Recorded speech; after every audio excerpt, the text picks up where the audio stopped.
जय हिंद दोस्तों। आज इन ऐसे शासकों के बारे में आपसे चर्चा करते हैं जिन्हें दिल्ली सल्तनत काल में एक अहम भूमिका निभाई तथा इन्हें तुर्कों का तथा गुलामों का गुलाम वंश से भी नाम से जानते हैं, जैसे हम लोग संपी वंश के नाम से भी जाना जाता है। इल्तुतमिश तथा उसकी पुत्री के बारे में हम लोग चर्चा करते हैं जिसका नाम रजिया सुल्तान है, जिससे हम लोग दिल्ली सल्तनत तथा पहली महिला शासिका के नाम से उसे विख्यात प्राप्त है। इल्तुतमिश, ऐसा कहा जाता है कि जो इल्तुतमिश था यह ऐबक का गुलाम था। ऐबक के यहाँ यह नौकरी करता था तथा इसके पिता इस्लाम खान इलवरी तुर्क थे, जो इस समय तुर्क राज्य था, तुर्क है, वहाँ के रहने वाले थे। तथा जब मोहम्मद गौरी तथा महमूद गजनबी ने आक्रमण किया तो इनके वंशज यहाँ पे आके रहने लगे थे। ऐसा कहा जाता है कि इसने 1211 तक में शासन किया तथा 1236 तक इसका शासन रहा। 1211 में इस गद्दी पे बैठा तथा 1236 पे ये अपनी पुत्री को शासन देकर चला गया। इसकी मतलब मृत्यु हो गई थी, 1236 में इसकी मृत्यु हो गई थी। ऐसा कहा जाता है कि इसने कई सारी उपाधि धारण की, जिसमें शासक तथा राजा की उपाधि इसने सर्वप्रथम धारण की तथा इसने अपने नाम का खतबा भी पढ़वाया।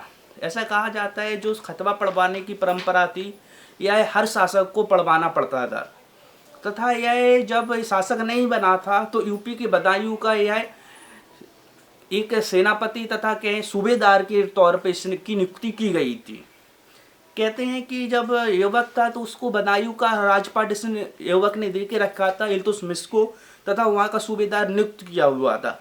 इसने जब शासन किया तो ऐबक ने अपनी राजधानी लाहौर को बनाया तथा इसने राजधानी अपनी दिल्ली को स्थानांतर की और दिल्ली को इसने प्रमुखता दी तथा दिल्ली का इसने कारभार संभाला तथा दिल्ली से ही पूरा ऑपरेट किया इसने पूरे राज्य को अपने को। ऐसा कहा जाता है कि इसने चांदी के सिक्के चलाए, जो चांदी के सिक्के तथा सोने के सिक्के हैं उनको चलाए। जो चांदी के सिक्के हैं उनको टाका तथा जो सोने के सिक्के उनको जीतल कहा, जीतल कहीं जीनत के नाम से भी विख्यात प्राप्त हुई।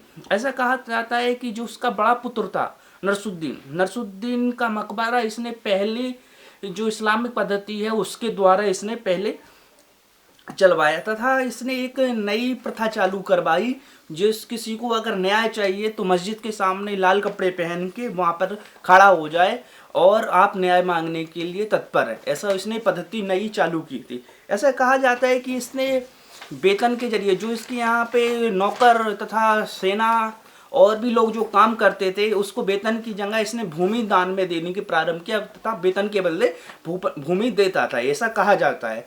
और इसने एक पद्धति और भी चालू की। ऐसा कहा जाता है कि इसने 40 सरदारों का एक ग्रुप बनाया जिसे 40 दल के नाम से विश्वविख्याति प्राप्त हुई।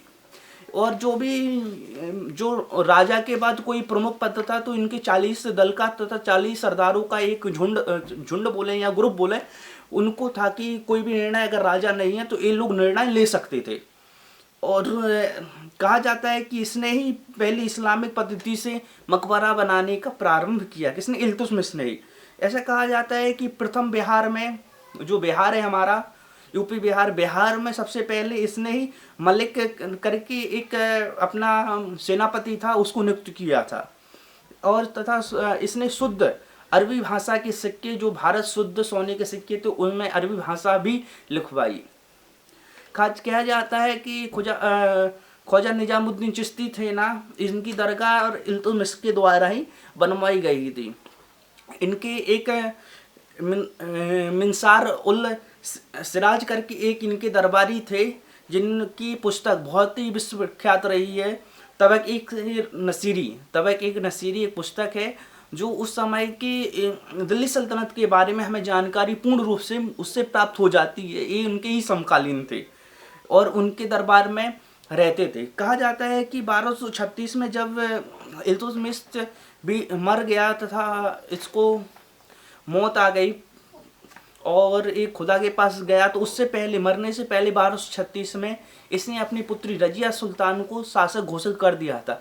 लेकिन जो 40 सरदार थे, जो 40 दल था, उनको ये पसंद नहीं था, नागवार था कि एक महिला होकर शासन करे, ये इनके 40 दल को पसंद नहीं था। आज के टाइम पे भी अगर हम लोग देखें तो हमारे घर में भी कुछ अगर महत्वपूर्ण निर्णय लेने होते हैं तो हम लोग महिलाओं को दरकिनार करते हैं, और हमारे जो पुरुष वर्ग के भाई बहन हैं, भाई लोग हैं, वो निर्णय अपना हमेशा थोपते रहते हैं हमारी माता बहनों के ऊपर, चाहे वोट डालने का हो चाहे कुछ सी का भी हो, वो महिलाओं को आगे नहीं होने देते, और महिला भी कभी भी खुल के आगे नहीं आ पाती। ऐसा ही उस समय पे हुआ। तो रजिया सुल्तान की जगह जो उसका भाई था रुकुद्दीन को शासक घोषित कर दिया जाता है 1236 में। लेकिन इसके पिताजी के द्वारा, इल्तुतमिश के द्वारा, रजिया सुल्तान के जब इल्तुतमिश ख़त्म हो जाते हैं तो रजिया सुल्तान को एक दिमाग में सोचता है कि पिताजी ने कहा था कि मस्जिद के सामने और शुक्रवार के दिन अगर लाल कपड़े पहन के अगर हम जाते हैं तो जनता तथा राजा हमारी दोनों सुनते हैं। तो जनता के सामने कहा कि हमें पिताजी ने हमें राजा घोषित कर दिया था। तो जनता विद्रोह कर देती है तथा रजिया सुल्तान को अपना शासक घोषित कर लेती है, और कहा जाता है कि जो ये है शासका थी जो हमारे भारत की पहली महिला शासका के रूप में हमें देखने को मिलती है। ऐसा कहा जाता है जब रजिया सुल्तान अपनी उम्र में थी तो एक यातुक करके घुड़सवार अध्यक्ष, मतलब जो घोड़ों की देखरेख करता था तथा घोड़ों की जानकारी रखता था, कितने घोड़े घुड़सवार में हैं, कितने युद्ध के लिए गए, कितने किसके पास है, यह सब जानकारी यातुक रखता था। यातुक से कहा जाता है कि इसके प्रेम संबंध थे कि ये एक दूसरे को प्रेम करते थे यातुक के साथ। लेकिन जो 40 दल थे इन लोगों को ये पसंद नहीं था। कौन? यातुक पसंद नहीं था। एक समय जो तवर हिंद आज का बोले तो पंजाब, उस समय तवर हिंद और भटिंडा एक ही नाम से जाना जाता था, जो आज के टाइम पे हमारा पंजाब है। कहा जाता है कि इसके पिताजी इल्तुतमिश थे, वहाँ पर अल्तुनिया नाम का एक शासक को इन्होंने अपना राजपाट दे दिया था और वहाँ से टैक्स लेते थे। जब रजिया सुल्तान का शासन आया तो अल्तुनिया ने अपने वहाँ पे टैक्स देना बंद कर दिया। तो इसके क्रोध में आकर रजिया बेगम अपने उसको एक पत्र लिखती है और कहती है कि तुम टैक्स हमारा दो, लेकिन नहीं देता है। तो युद्ध होता है। युद्ध में क्या होता है, कुछ टाइम पे अल्तुनिया जीतता है, कुछ टाइम पे रजिया बेगम, जब रजिया बेगम को लगता है कि हम हार रहे तो अल्तुनिया से विवाह कर लेते। जब ये वहाँ से लौट रहे थे तो हरियाणा के कैसल में इन दोनों का मार दिया जाता है, 40 दरों के द्वारा इनको मार दिया जाता है। ऐसे रजिया सुल्तान का इतिहास खत्म हो जाता है। इतिहासकार कहते हैं कि अगर ये पुरुष होती तो कहीं ना कहीं यह हमारे लिए बहुत अच्छा सिद्ध करती। इस प्रकार रजिया बेगम का शासनकाल खत्म हो गया। जय हिंद दोस्तों।